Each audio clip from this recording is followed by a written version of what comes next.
It was one of those perfect Saturday mornings when the sun felt just right on your skin, and the air carried that fresh smell of pine trees. Lisa had been looking forward to this hike for weeks. She was a physical therapist at the local hospital, and after dealing with stressed patients all week, she needed some time alone in nature. The trail she picked was her favorite, a winding path through the mountains that she had walked dozens of times before. She knew every turn, every steep spot, and every beautiful view along the way. It was supposed to be an easy 3-hour walk, nothing too challenging for someone who hiked regularly.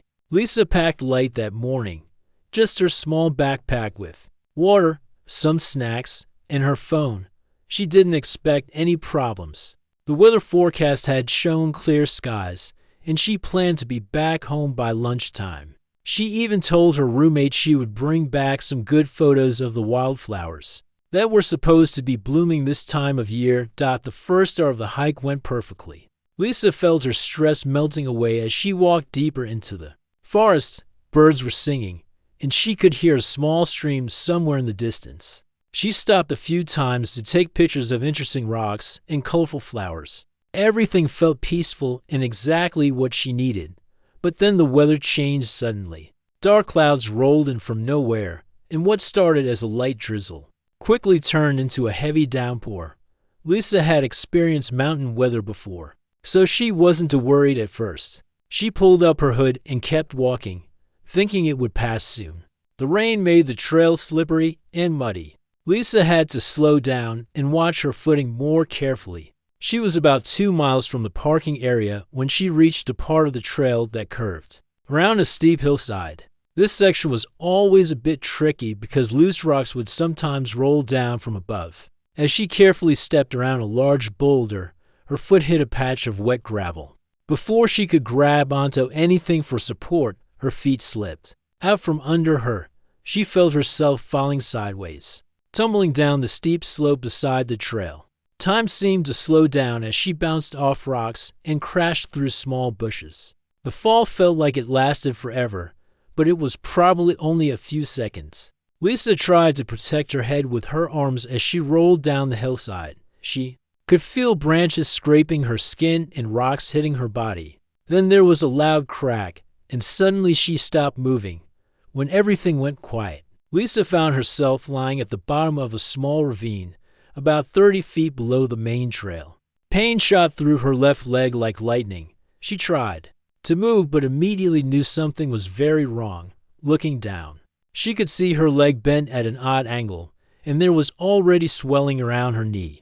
The pain was incredible. Lisa had helped many patients with broken bones in her job, but she had never experienced it herself. It felt like someone was stabbing her leg with a hot knife every time she tried to move. She also noticed she was getting wet and cold from the rain, which was still coming down hard. Lisa reached for her phone, hoping to call for help, but the screen was cracked and wouldn't turn on, even if it had worked. She remembered that there was no cell phone signal in this part of the mountains. She was completely alone, injured, and no one knew exactly where she was, fighting through the pain. Lisa tried to think clearly. Her medical training kicked in, and she realized she needed to stay calm and assess her situation. She was pretty sure her leg was broken, possibly in more than one place. The cold rain was making her shiver, which meant her body temperature was dropping. She needed to find shelter and tried to signal for help somehow using her arms. Lisa managed to drag herself toward a small overhang of rock that might provide some protection from the rain. Every movement sent waves of pain through her leg, but she knew staying in the open was not an option. She also used her jacket to create a makeshift splint, tying it around her leg with her shoelaces to keep the bone from moving too much. As she lay there under the small rock ledge, Lisa tried to stay positive. She knew that mountain rescue teams were good at finding lost hikers. Someone would eventually notice she was missing and come looking for her. She just had to stay warm and alert until help arrived. But as the hours passed and the rain continued, Lisa began to worry. The cold was making her drowsy, and she knew that wasn't a good sign. She was also starting to feel very thirsty, but her water bottle had fallen somewhere during the tumble down the hillside. That's when she heard something that gave her hope. Somewhere above her, she could hear footsteps on the trail. Someone was walking in the rain, getting closer to where she had fallen. Lisa gathered all her strength and called out as loud as she could, hoping whoever was up there would hear her cries for help over the sound of the rain. The footsteps on the trail above got closer, and Lisa's heart filled with hope. She called out again, her voice echoing off the rocky walls around her. "Help! I'm down here. I've fallen and I'm hurt." The footsteps stopped. Then she heard a man's voice calling back, "Where are you? Keep talking so I can find you." "I'm in the ravine below the trail, about 30 feet down," Lisa shouted back, relief flooding through her body. Finally, someone had found her. A few minutes later, a man appeared at the edge of the slope above her. He was wearing a bright blue rain jacket and had a large hiking backpack, even from a distance. Lisa could tell he knew what he was doing in the outdoors. He moved carefully as he looked down at her situation. "Are you okay down there?" he called out. "Can you move?" "My leg is broken," Lisa replied. "I can't walk. The pain is really bad." The man studied the steep slope for a moment, then began carefully climbing down toward her. He moved slowly and tested each step, making sure not to cause any loose rocks to fall. When he reached her, Lisa could see he was probably in his 30s, with kind eyes and a calm expression that immediately made her feel safer. "I'm Mike," he said, kneeling down beside her. "I'm a paramedic. I was just hiking on my day off when I heard you calling. Let me take a look at what we're dealing with here." Lisa felt a wave of relief wash over her. Of all the people who could have found her, it was someone with medical training. Mike carefully examined her leg without moving it too much, and Lisa could tell from his expression that he understood how serious the injury was. "You're right, this is definitely broken," Mike said gently, "and it looks like it might be broken in more than one place. The good news is that I have some emergency supplies with me, and I can call for help." Mike pulled out a small device from his backpack that looked like a thick phone.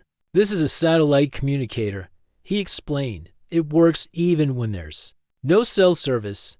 I'm going to contact Mountain Rescue right now." Lisa watched as Mike typed a message on the device, explaining their location and the nature of her injury. Within a few minutes, he received a response that made his face fall slightly. "What's wrong?" Lisa asked, seeing his expression change. Mike tried to keep his voice calm and reassuring. "The rescue helicopter can't fly in this weather. The storm is too strong, and the visibility is too poor. Ground rescue teams are on their way, but it's going to take them several hours to reach us. The trail is muddy and dangerous right now." Lisa felt her heart sink. Several more hours of this pain seemed impossible to endure. She was already shivering from the cold and wet, and the pain in her leg was getting worse as time passed. "I know this isn't what you wanted to hear," Mike continued, "but I'm going to stay with you until help arrives. I'm not going anywhere."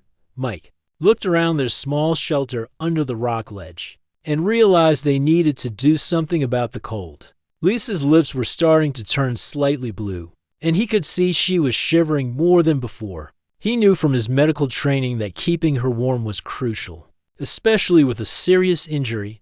"Lisa, we need to get you warmer," Mike said, pulling supplies from his backpack. "Hypothermia can be dangerous when you're injured. I have some emergency blankets, and I'm going to move you to a better spot, very carefully." Mike helped Lisa move deeper under the rock overhang where there was more protection from the rain.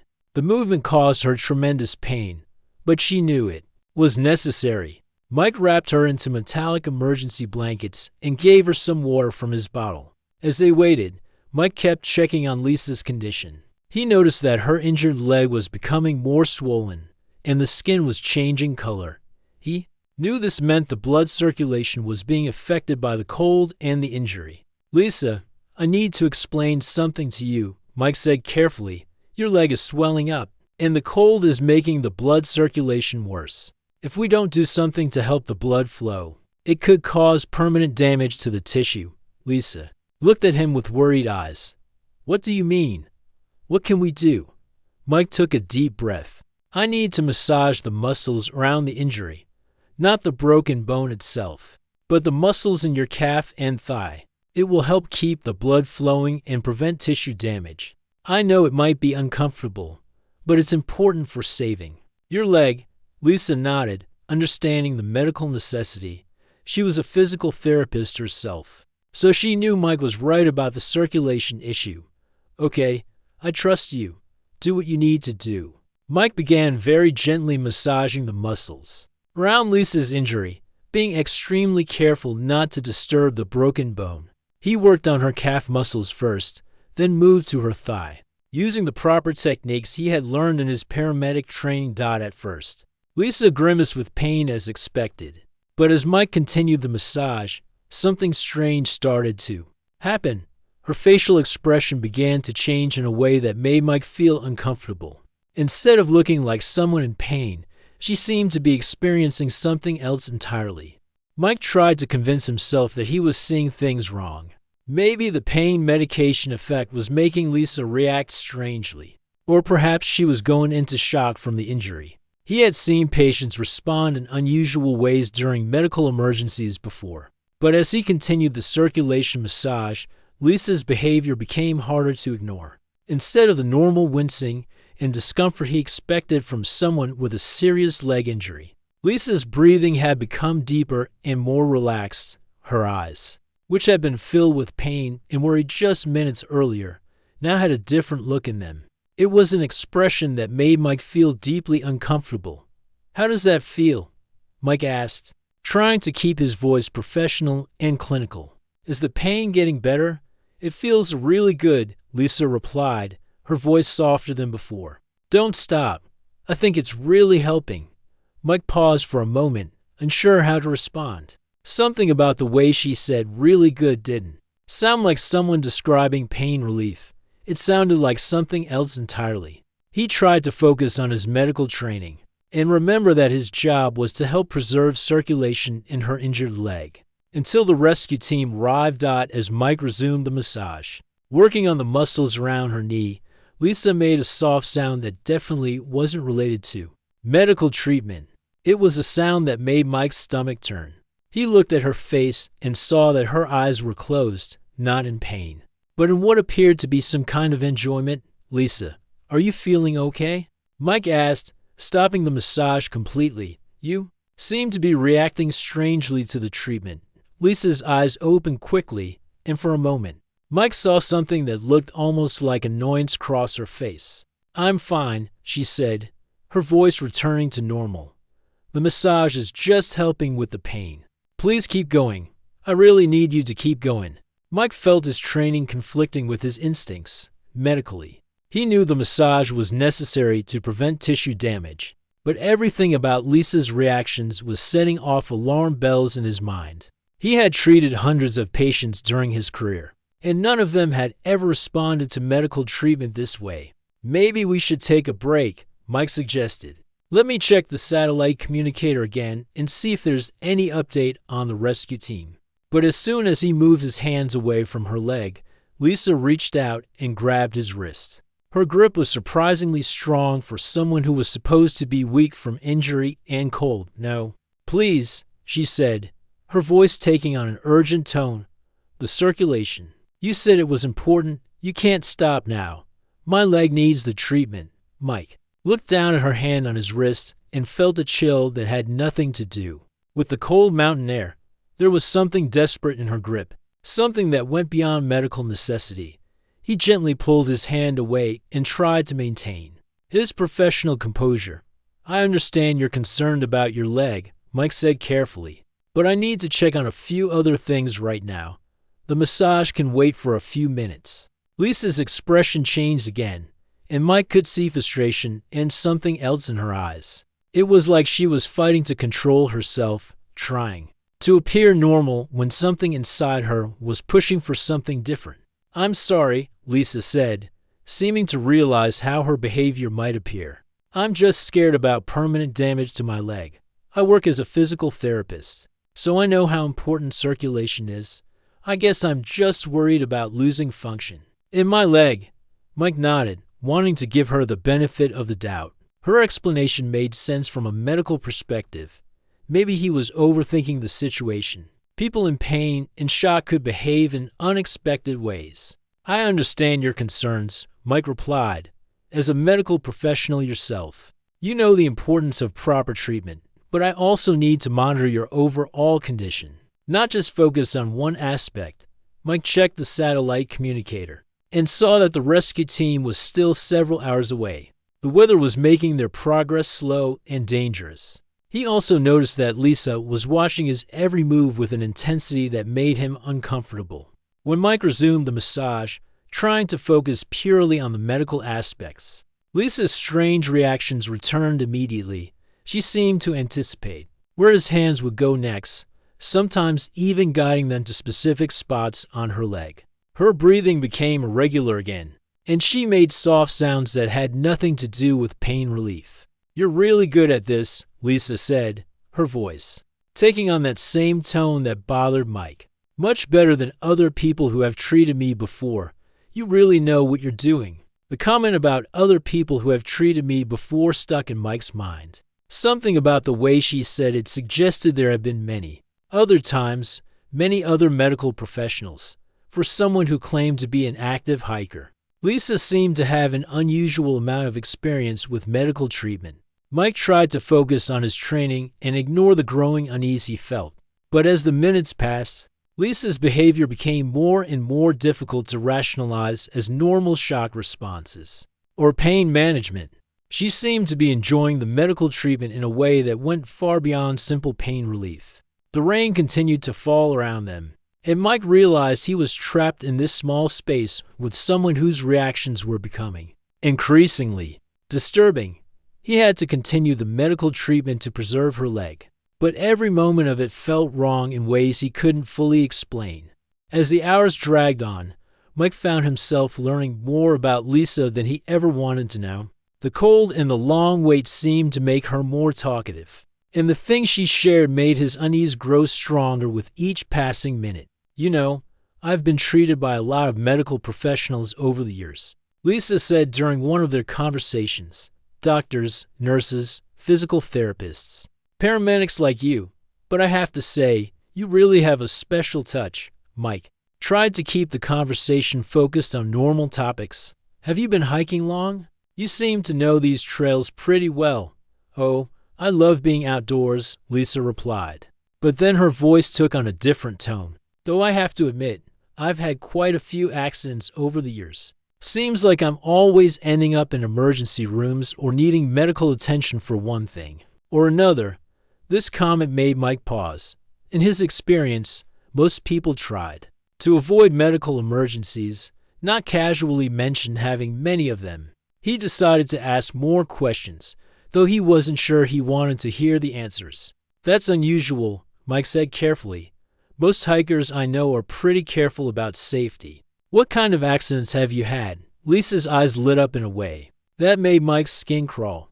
"Oh, all sorts of things. Twisted ankles, cuts that needed stitches, muscle strains that required massage therapy. I even had a shoulder injury last year that needed weeks of physical therapy."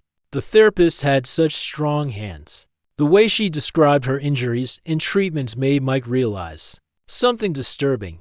Lisa wasn't talking about these incidents like they were unfortunate accidents. She was talking about them like they were positive experiences she had enjoyed. "Lisa, can I ask you something?" Mike said, trying to keep his voice professional. "As a physical therapist yourself, don't you know how to prevent these kinds of injuries? It seems like you've had more than your share of accidents." For a moment, Lisa's expression changed, and Mike saw something that looked almost like she had been caught in a lie. But then she quickly recovered and smiled. "Well, you know how it is," she said. "Sometimes accidents just happen, no matter how careful you are. And honestly, I've always been impressed by how skilled medical professionals are. I guess I have a real appreciation for the work you do." Mike felt a chill run down his spine. The way Lisa said appreciation made it sound like something much more personal than professional respect. He began to think back to all the times she had guided his hands during the massage, how she seemed to know exactly what kind of pressure and movement she wanted. "Tell me about your work," Mike said, hoping to change the subject. "What's it like being a physical therapist?" "I love working with patients," Lisa replied, and her voice took on that same unsettling tone. "There's something special about the connection between a medical professional and their patient. The trust, the physical contact, the way you can help someone feel better. It's very intimate." Mike realized that Lisa was using her professional knowledge in a way that made him deeply uncomfortable. She knew exactly what to say to make her request sound medically necessary, and she understood enough about anatomy and treatment to guide his hands to specific areas. "You seem to have very specific preferences about treatment," Mike observed. "Most patients just want the pain to stop." Lisa laughed, and the sound made Mike's stomach turn. "I suppose I'm more knowledgeable than most patients. I know what works and what doesn't. I know what feels right and what doesn't. I'm not shy about asking for what I need." As the conversation continued, Mike began to piece together a disturbing picture. Lisa mentioned visiting different hospitals and clinics, always seeming to prefer male medical professionals. She talked about rating different doctors and therapists based on their techniques and bedside manner in ways that sounded more like she was reviewing a service than describing medical care. "I have to say, some medical professionals are much better than others," Lisa continued. "Some really understand what a patient needs, while others are just going through the motions. You can tell the difference right away." Mike felt sick as he realized what Lisa was really talking about. She wasn't just someone who had been unlucky with accidents. She was someone who sought out medical situations for reasons that had nothing to do with actually needing help. "Lisa, I need to ask you something directly," Mike said, his voice becoming more serious. "Did you really fall by accident today? Or did you choose to come to this remote area knowing it was dangerous?" Lisa's expression changed completely. For a moment, Mike saw something in her eyes that looked almost predatory. But then she quickly put on a hurt expression and made her voice sound weak and innocent. "How can you ask me that? I'm injured and scared, and you're accusing me of hurting myself on purpose? I thought you were here to help me." But Mike had seen that flash of something else in her eyes, and he knew his suspicions were right. Lisa had put herself in this situation intentionally, and now she was manipulating him into giving her the kind of attention she really wanted. The realization made Mike feel trapped and violated. He was supposed to help people in medical emergencies, but Lisa was using his professional obligation to help her fulfill some kind of twisted desire. He felt like he had been tricked into participating in something wrong, even though he had only been trying to do his job. Just when Mike thought he couldn't handle the situation any longer, he heard the sound of voices echoing through the forest. The mountain rescue team had finally arrived. Mike had never been so relieved to hear other people in his entire life. "Down here," Mike called out, his voice filled with genuine relief. "We're in the ravine below the trail." Within minutes, 3 rescue team members appeared at the edge of the slope above them. They were experienced professionals with proper equipment for this kind of rescue. Mike watched as they quickly assessed the situation and began setting up their ropes and stretcher system. What happened next shocked Mike even more than Lisa's previous behavior. As soon as the rescue team arrived, Lisa's entire personality changed completely. Gone was the inappropriate behavior and the unsettling responses. Suddenly, she was acting like a normal injured person who was scared and in pain. "Thank goodness you're here," Lisa said to the rescue team, her voice now sounding weak and frightened. "I've been so worried about my leg. The pain has been terrible." Mike watched in amazement as Lisa transformed into what appeared to be a model patient. She answered the rescue team's questions appropriately, followed their instructions, and showed the kind of reactions to pain that Mike had expected to see all along. The rescue team leader, a woman named Captain Rodriguez, quickly took charge of the situation. "We're going to get you out of here safely," she told Lisa. "My team has done this many times before. Just try to stay calm and let us do our job." As the rescue team worked to stabilize Lisa's leg and prepare her for transport, Mike found himself watching her carefully. She was acting completely normal. Now, but he couldn't forget the hours he had spent with her and the disturbing things he had witnessed. One of the rescue team members, a young man named Tom, began checking Lisa's vital signs and asking about her medical history. Mike noticed that Lisa was polite and professional with him, showing none of the strange behavior she had displayed earlier. "Has anyone been treating your injury while you've been stuck down here?" Tom asked. "This gentleman has been taking care of me," Lisa replied, gesturing toward Mike. "He's been very professional and helpful. I don't know what I would have done without him." Mike felt a chill at how easily Lisa was able to make their entire interaction sound normal and appropriate. Anyone listening to her would think he had simply provided standard medical care to an injured hiker. The rescue operation took about an hour. The team carefully moved Lisa up the steep slope using ropes and a special stretcher designed for mountain rescues. Throughout the entire process, she acted exactly like someone who was grateful to be rescued and concerned about her injury. As they reached the main trail, Mike realized that he was the only person who knew what had really happened during those hours in the ravine. Lisa had been so skilled at hiding her true behavior that even he sometimes wondered if he had imagined the whole thing. The rescue team transported Lisa to the nearest hospital, and Mike followed in his own vehicle. He felt a professional obligation to make sure she received proper medical care, but he also wanted to see what would happen next. At the hospital, Mike watched as Lisa was examined by the emergency room doctors. Once again, she was a perfect patient, cooperative, appropriate, and seemingly normal. The doctors found that her leg was indeed broken into places and would require surgery to repair over the next few days. Mike couldn't stop thinking about what had happened. He found himself questioning his own judgment and wondering if he should report his concerns to someone. But what would he say?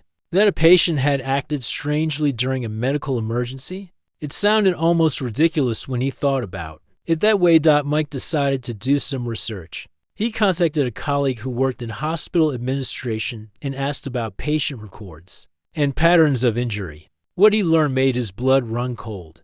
Lisa had been treated at 5 different hospitals over the past 2 years. Each time, she had been injured in remote locations where male medical professionals had been involved in her initial care. The injuries were always serious enough to require ongoing treatment, but never life-threatening. "This is very unusual," Mike's colleague told him. "Most people try to avoid getting hurt, especially repeatedly. But some individuals have psychological conditions that make them seek out medical attention for the wrong reasons." Mike realized that his instincts had been right. Lisa wasn't just unlucky with accidents. She was deliberately putting herself in dangerous situations to get the kind of attention she craved from medical professionals. Several months later, Mike saw a news report that confirmed his worst suspicions. Lisa had been arrested for insurance fraud and filing false medical claims. The investigation had revealed a pattern of deliberate self-injury and manipulation of medical professionals that went back several years. The news report mentioned that Lisa had been targeting male paramedics, doctors, and therapists, using her knowledge as a physical therapist to make her requests seem medically necessary. She had been collecting disability payments and insurance money from her various injuries, but the investigation revealed that many of them had been self-inflicted. Mike felt a mix of vindication and disgust as he watched the news report. He had been right to feel uncomfortable during their time together, but he also felt violated by the experience. Lisa had used his professional training and his desire to help people against him. The experience changed how Mike approached his job. He became more aware of patients who seemed to enjoy medical procedures too much, or who had unusually detailed knowledge about what they wanted. He learned to trust his instincts when something felt wrong, even in situations where he was supposed to help. Mike never spoke directly to Lisa again, but he knew that the memory of those hours in the mountain ravine would stay with him forever. He had learned that not everyone who asks for help actually needs it, and that some people can use others' good intentions for their own twisted purposes. The case became a cautionary tale among emergency medical professionals in the area. It reminded them that while their job was to help people in need, They also had to protect themselves from those who might take advantage of their dedication to helping others.